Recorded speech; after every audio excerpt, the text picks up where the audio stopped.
This is the Experienced Optimist. Just like I promised before, I did a conservative article shaming men into getting married, and this time I have a liberal article shaming men about masculinity.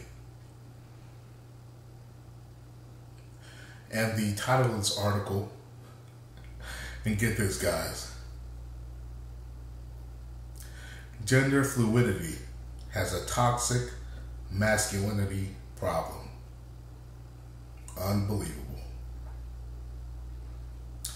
Female celebrities come out as genderqueer and are celebrated. Men come out and are called confused.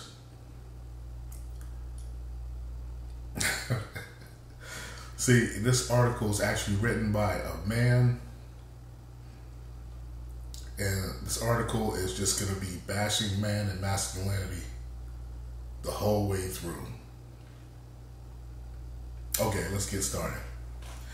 2015 was the year that launched the gender fluidity revolution.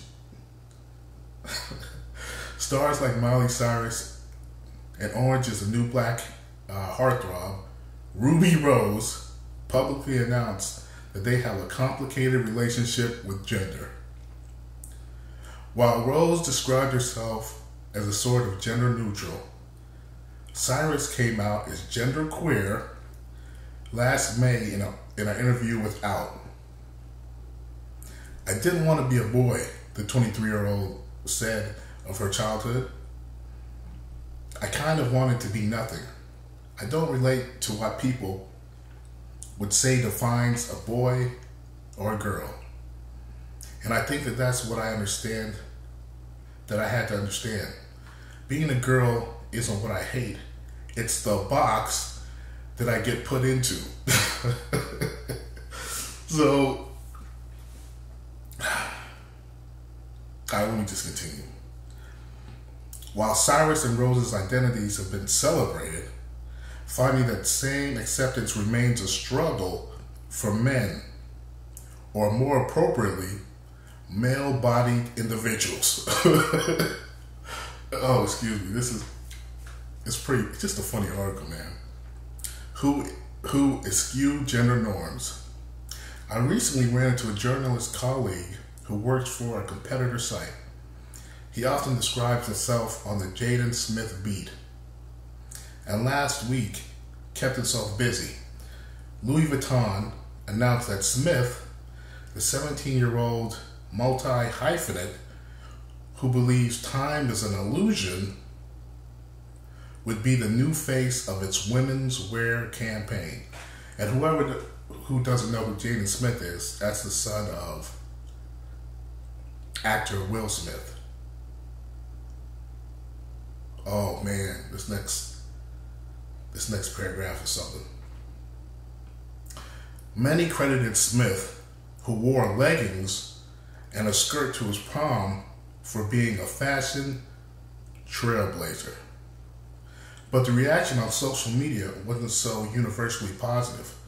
On Twitter, critics called him a young, confused man, while others advocated that his father, Will Smith, get involved to take his blouses away.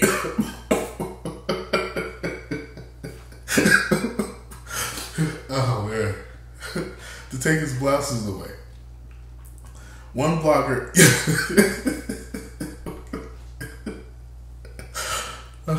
hold on, experience. Come on, man. Alright. One blogger even argued that Jaden's clothing choices are an insult to black masculinity. Jaden's position was used against him, and he appears to be oblivious to it. My friend explained that one of the reasons stories about Smith's gender had proved so popular on his site is because they drew so much hate from readers. And thousands of comments exactly like these. The mainstream acceptance of gender fluidity faces a huge roadblock in toxic masculinity. And I'm going to stop right here. Basically, all this is attack on masculinity. It's a way to emasculate men to where they're weaker. And when the men are weaker, they're easier to control. If they don't know who they are, on Wednesday they're a she, and on Thursday they're a he, on Friday they're an it.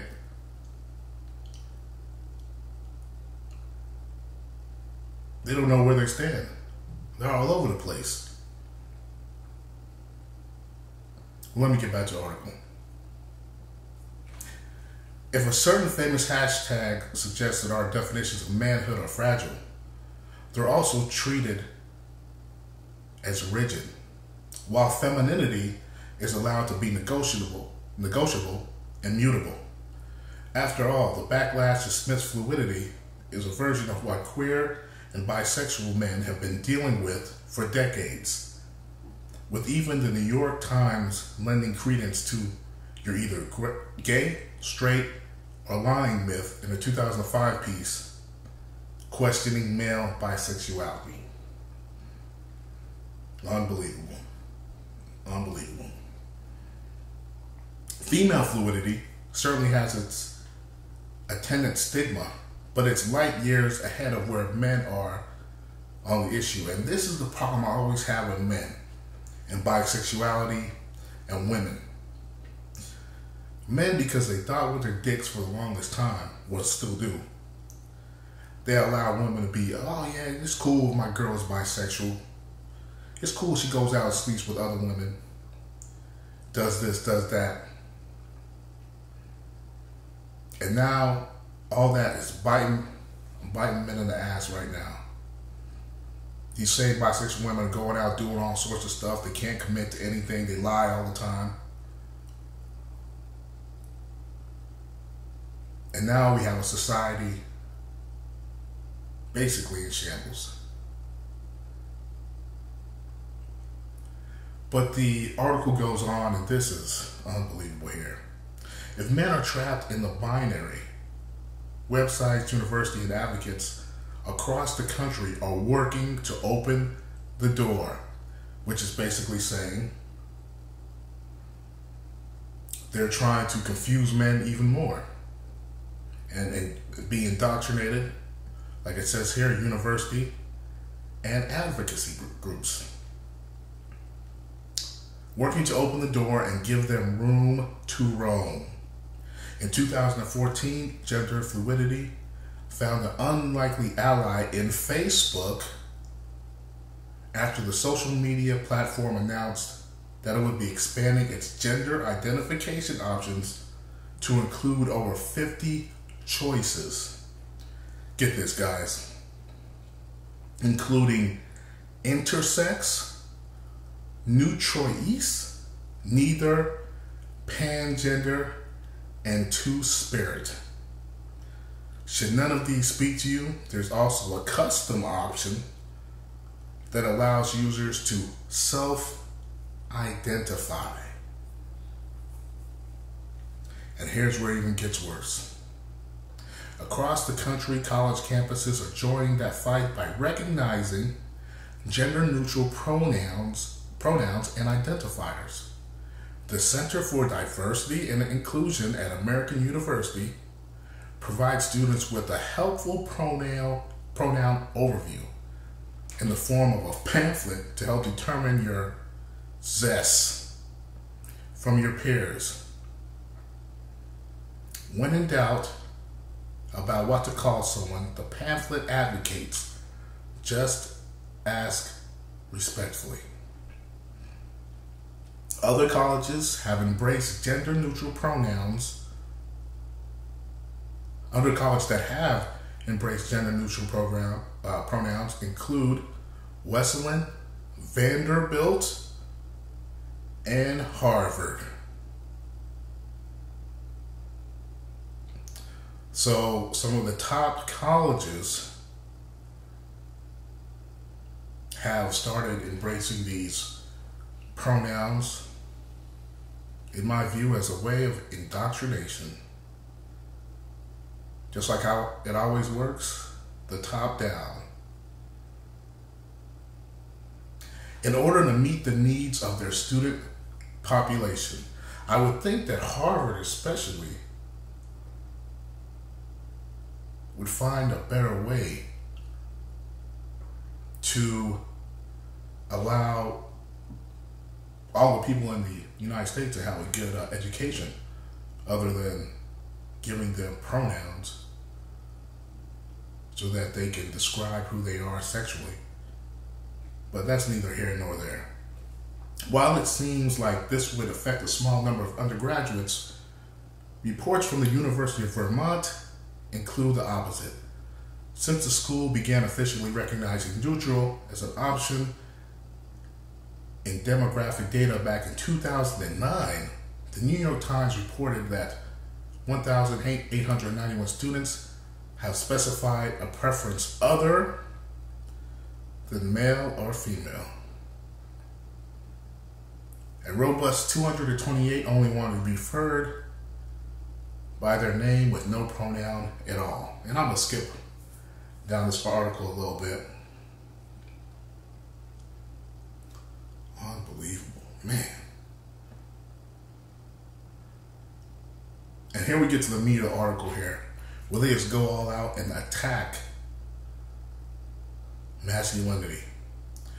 It says, masculinity isn't just fragile, it's deadly. In the face of this toxicity, gender non-conforming people are continuing to challenge the notion that there's anything wrong with dressing like a woman. Singer-songwriter Ezra Furman frequently performed on stage in pearls and lipstick.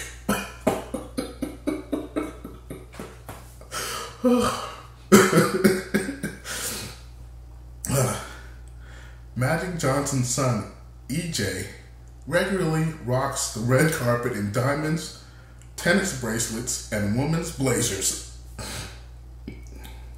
But rapper and R&B artist Shamir put it best in a tweet about his orientation last year. I have no gender, no sexuality, and no fucks to give, he said. Despite the public vitriol directed at Jaden Smith, there are signs that oh my goodness, man. There are signs that even toxic masculinity is coming around. This January, Axe oh,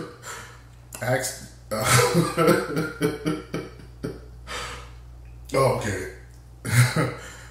Oh man, so Axe has they had an Axe commercial called Find Your Magic. Okay, an exclusive take on confidence that critics say offered a more grown-up take on masculinity than the body spray company's usual frat boy aesthetic. The minute-long segment prominently features a man voguing at 4-inch stilettos.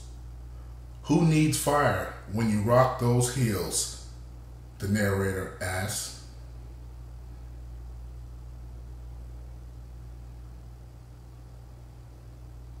If a bro-centric brand that once literally told men that women are nothing but castrators can get on board with gender fluidity, perhaps there's hope for masculinity after all.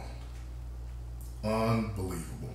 Now let me backtrack a little bit. So, in that commercial, when the guy's voguing, if you guys don't know what the voguing is, I'm old, so I remember there was a video back in the day by Madonna called Vogue.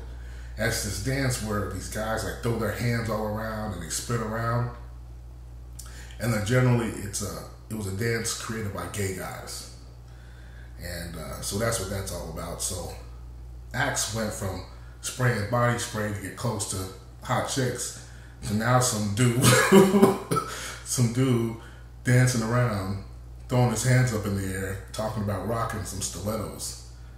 So there you have it. There you have it, man. This is about an attack on masculinity to emasculate men, weaken men. You know, this is the liberal side of it. Like I said, I did the conservative side. Now this is the liberal side, to try to shame men basically into being confused. Yeah. it won't be long, and this is just my opinion, it won't be long until women are replaced in the workplace, and it'll be more women, and then you'll have effeminate men, kind of like as a backbone measure to do some of the hard work, and then all the real men will be digging ditches. We already see that that's where society is going anyway. And the thing is, it's going to happen to all men. Like some people say, some Asian men might be like, oh, that's only going to happen to like white guys or black guys, whatever. But that's happening. That's going to happen to all men. If you're masculine, you're going to be digging ditches. And all the rest of the guys, the feminine guys, are going to be easy to control, voguing in stiletto heels, one day calling themselves a she, the other day calling themselves a he, confused, easily manipulated. You can have a weak society.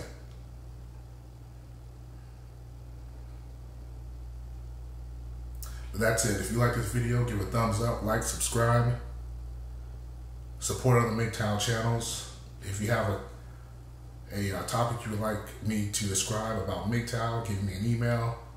If you want to donate, I have a Patreon and a PayPal. And I'll talk to you later, guys. This is the Experienced Optimist.